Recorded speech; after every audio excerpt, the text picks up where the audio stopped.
Hi, this is Darren with Treasure Life Family Farms, and we're going to change the intermediate shaft on a 2013 F150 pickup today, and I lost a front chunk of video, so here's a cute face while we're explaining what you missed.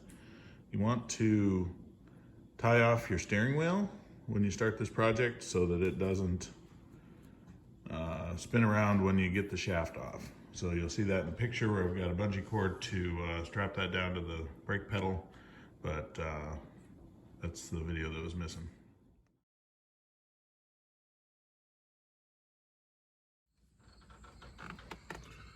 All right, so there's the shaft we're replacing. It's actually the part that goes lower, not the part that goes higher.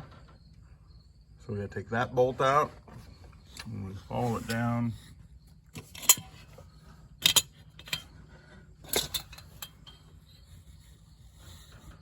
That away. If we come up here, there's the other end of it down there. So we got to take that bolt out. That one down there's a 10, and I believe the top one's a 13. And so we take that thing out down there, and we get enough of a hammer under it to bang it upwards. I'm pretty sure all the oil, lost focus there. All the oil all over everything down there has to do with changing the oil, not necessarily as much to do with the power steering. I guess we'll know someday after we get it replaced. So that's the shaft we're going after right there. We'll take those two bolts out and we'll start tapping on things and see if we can get it off.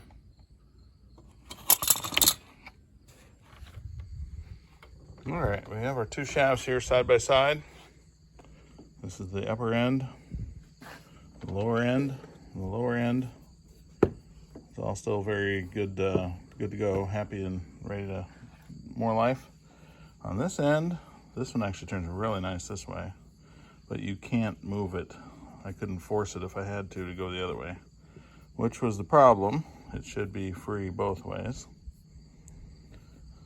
So I don't know why this thing gets all. I mean, it looks like it's bathed in road salt from minute one in life to the rest.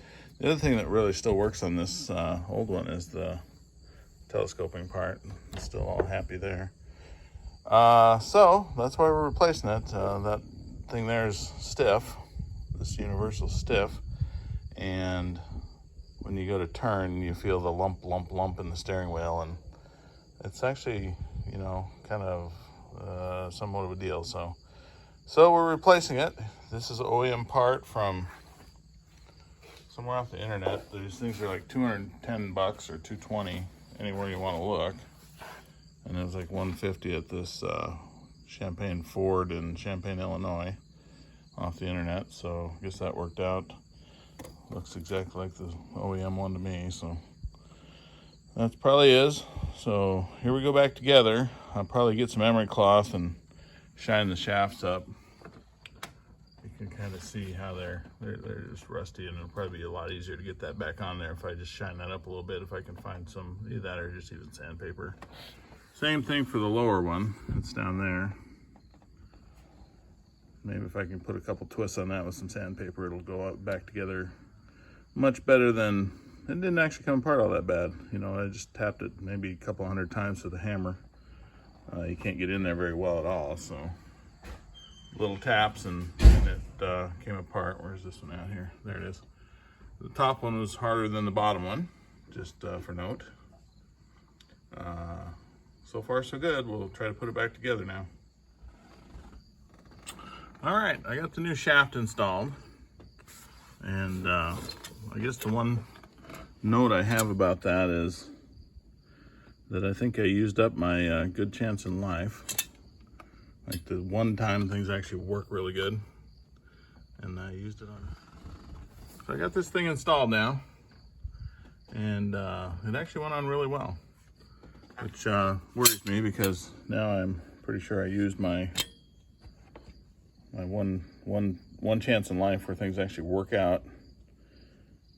And I burned it on this. I mean, probably there's something where I would have wanted that still in the hopper. anyways, yeah, I found the emery cloth. I have some and actually found it. That's amazing on its own. I did a little bit on each shaft. They were still kind of rust colored when I got done, but you know, something better than nothing. And then I went to put the top on first, and it slid right on. I didn't even have to bang it with a hammer or nothing, which is different than what I've been seeing in the videos. And then figuring, oh, well, the bottom one's harder to get to, but whatever, and it slid right on too. Put both the bolts in there, tighten them up. The one thing I'll say is if you have some of these ratcheting wrenches, that kind of seems to be the thing I would say that's what you're going to want to do this job. 10 for the bottom one and a 13 for the top one. And so I guess now we'll go take it for a test drive and enjoy turning the wheel without the rough patch that you always hit about every quarter to half turn. Let's go see how it drives. All right, we're doing a little filming and driving here. And we are at 100 and almost 16,000 miles. First time that has ever been replaced, I'd say. I bought it at 62,000. So we've driven it quite a while, but now I can run it with a finger both ways. You couldn't have done that an hour ago, just because every time it hits that hard spot, you couldn't turn it. You have to actually give it a pretty decent pull. So that cleared up the problem. Nothing really wrong with the power steering pump, the fluid, I guess the power steering on this thing is electric in some way, so there's not even a place to check the power steering fluid for, is it low or are we leaking somewhere or whatever. So I don't know exactly how that works, but I know that we completely cleared up the problem with that shaft. 150 bucks. I don't even know what it cost to replace that thing with you know, labor and parts, but it's like 208 or some dollars from the Ford dealers. And I got an OEM one. There are some other ones that are out there that the other videos are saying it only lasts you about 7-8 months, and then you know you're out of luck. So they're only 90 bucks, but in the end you got to replace it every year, so that's not good.